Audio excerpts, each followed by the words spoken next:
माधवदास जी नाम के ठाकुर जी के सखा, जिनका हम रोज कुछ ना कुछ प्रसंग सुनते हैं, उनका नियम था कि वो रोज जगन्नाथ जी का दर्शन करते थे। परंतु जब उनको एक रोग हुआ जिसके कारण उनको बार बार शौच जाना पड़ता था, जिसकी वजह से व्याकुल हो गए कि अब मैं जगन्नाथ जी के दर्शन कैसे करूं, क्यों मंदिर में जाते ही शौच आ जाए। और कई बार तो बंधुओं ऐसा होता था कि मंदिर में प्रवेश करते करते रोक ही नहीं पाते थे और वहीं शौच निवृत्त हो जाते थे। तो फिर लोग बाग कहते, अरे माधवदास विचार किया करो, मंदिर है। तो माधवदास जी ने विचार किया कि मेरी वजह से मंदिर अपवित्र हो जाता है। नहीं गए माधवदास दर्शन के लिए।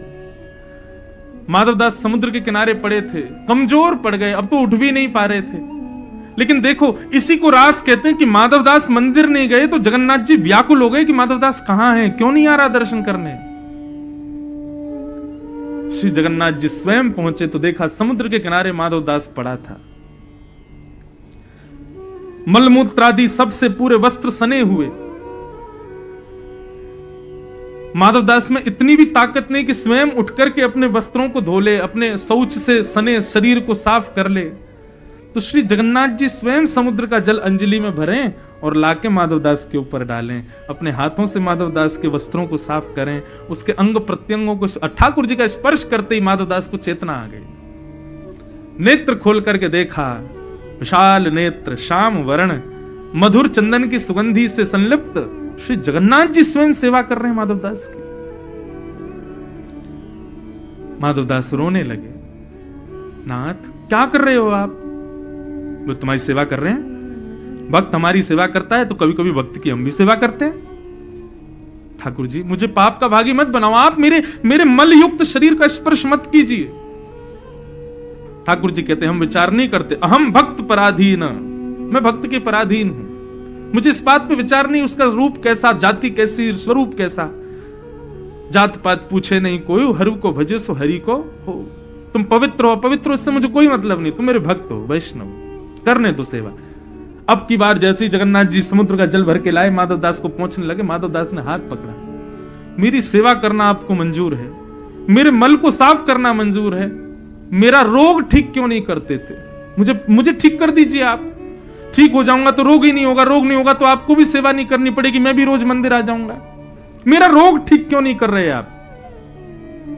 जगन्नाथ जी बोले, माधव, व्यक्ति अपने जीवन में जो भी कष्ट भोगता है ना, वो अपने प्रारब्धों से भोगता है। इस जन्म नहीं तो पूर्व जन्म का प्रारब्ध भोग रहा है। और जब व्यक्ति मेरे समीप आके वैष्णवता स्वीकार कर लेता, मेरा भक्त बन जाता है, तो मैं प्रयास करता हूं उसके जितने जन्मों के कष्ट हैं सब इससे अभी भुगवा लूं मैं। इसलिए आप देखेंगे भक्तों के जीवन में कुछ ज्यादा ही कष्ट रहते हैं। क्यों?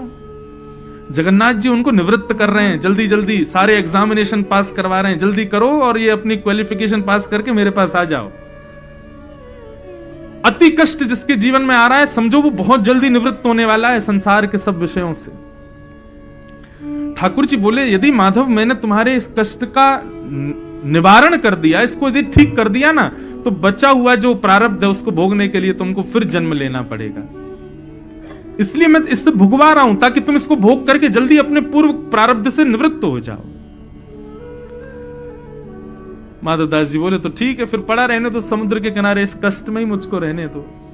तब जगन्नाथ जी से देखा नहीं गया। बोले, एक उपाय और है। बोले, क्या?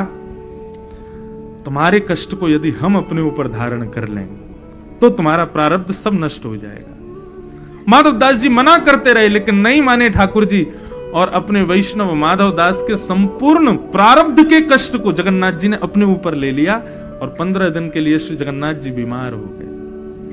आप कहेंगे माधवदास तो वर्षों पूर्व थे, अब क्यों बीमार होते हैं? आज भी इतने वैष्णव दर्शन करने के लिए जाते हैं, ठाकुर जी अपलक नेत्रों से उनको निहारते हैं और उनके प्रारब्ध में आने वाले कष्टों को सबको जमा करते रहते हैं। जितने वैष्णव साल भर में दर्शन करते हैं उन सब के लिए जगन्नाथ जी 15 दिन के लिए उनके प्रारब्ध भोगते हैं, उनको कष्ट निवृत्त करते हैं। इसलिए मैं तो जब जगन्नाथ जी के पास जाता हूं ना, तो पहले ही मैंने, नाथ तभी आऊंगा जब मेरा प्रारब्ध आप नहीं लोगे। मैं आपको प्रारब्ध देने नहीं आया हूं नाथ, आपका दर्शन करने आया हूं। लेकिन जगन्नाथ जी बंधुओं, कभी कभी आपको लगेगा भगवान के हम भक्त नहीं है, ठाकुर जी हमारे भक्त हैं, ठाकुर जी हमारी भक्ति करते हैं। ऐसे इसको कहते हैं रास। जहां भक्त प्रयत्न करे वो रस, जहां ठाकुर जी प्रयत्न करें वो रास। ऐसे रास की कथा को हम बारंबार, इसीलिए उनको कहा जाता है रास राशेश्वर भगवान। बोलो रास राशेश्वर भगवान की, श्री जगन्नाथ महाप्रभु की। हमारे रास के प्रत्यक्ष देव हैं श्री जगन्नाथ जी। रोज रास करते हैं, रोज भक्तों के लिए कुछ ना कुछ प्रयत्न करते हैं। अरे ऐसे एकमात्र पूरे विश्व में जगन्नाथ जी एकमात्र ऐसे ठाकुर हैं। सारे ठाकुर मंदिर में ही बैठे रहते हैं, लेकिन एकमात्र ऐसे ठाकुर जो वैष्णवों के लिए स्वयं चल के बाहर आते हैं और रथ पर विराजमान होकर सबको दर्शन देते हैं। जो उनके पास नहीं जा सकता, चिंता ना करे, प्रतीक्षा करो। ज्येष्ठ पूर्णिमा के 15 दिन बाद मैं आऊंगा बाहर। आप नहीं आ पा रहे हो, आपको दिक्कत हो रही है, मंदिर के अंदर नहीं घुस पा रहे, भीड़ बहुत है, कोई भी भाव आपका, चिंता नहीं करो, मैं आऊंगा, मेरी प्रतीक्षा करो, मैं बाहर आऊंगा। ये ठाकुर जी जो प्रयत्न करते हैं, इसी को तो रास कहते हैं। और रास की साक्षात प्रतिमूर्ति श्री जगन्नाथ जी। भगवान ने रास विहार किया। रास विहार में बीच में देवादिदेव महादेव पधारे। महादेव साधारण रूप जैसे शंकर जी हैं वैसे ही जाने लगे। गोपियों ने रोक दिया, बोले कि महादेव अंदर नहीं जा सकते। क्यों? बोले अंदर केवल एक ही पुरुष जा सकता है और वो कृष्ण है, बाकी तो सब गोपियां जाएंगी। महादेव बोले हमको तो कैसे भी जाना है। तुरंत माते भिक्षाम देई, कमंडल आगे किया, अन्नपूर्णा मैया प्रकट हो गई अन्न लेकर के। महादेव बोले आज अन्न की भिक्षा नहीं, आज तो अपने श्रृंगार की भिक्षा हमको दीजिए। और अन्नपूर्णा ने अपना श्रृंगार महादेव को प्रदान किया। और यही लिंगराज महादेव हमारे वृंदावन में श्री गोपेश्वर महादेव बनकर के विराजमान। जैसे ही गोपी बने हैं भीतर। बंधुओं देखो, हमारे पूज्य पिताजी महाराज कथाओं में कहा करते हैं कि गोपी का मतलब श्रृंगार नहीं है। आजकल लोग तिलक लगा लेते हैं और गोपी जैसे बनकर के रहने का प्रयास करते हैं और सोचते हैं हम गोपी बन गए। गोपी का मतलब श्रृंगार नहीं, गोपी का मतलब नथनी वाली नहीं, गोपी का मतलब लहंगा वाली नहीं। गोपी भाव का नाम है। गोवी कृष्ण रसम पिबती थी गोपी। जो गोपी अपनी प्रत्येक इंद्रिय से कृष्ण रस को पाना चाहे उसको गोपी कहते हैं। जिसको कथा सुनने में कानों को सुख मिलता है, देखने में नेत्रों को सुख मिलता है, जगन्नाथ जी से संबंधी वस्तुओं में जिसको प्रत्येक इंद्रिय के द्वारा केवल जगन्नाथ जी ही चाहिए। हाथ भी जगन्नाथ जी को छुएं, पैर भी उन्हीं की परिक्रमा करें, जीभ भी उन्हीं का महाप्रसाद पाए, नेत्र भी उन्हीं को देखें। जगन्नाथ जी से इतर कुछ भी इंद्रियों को जिसको नहीं चाहिए वही गोपी है।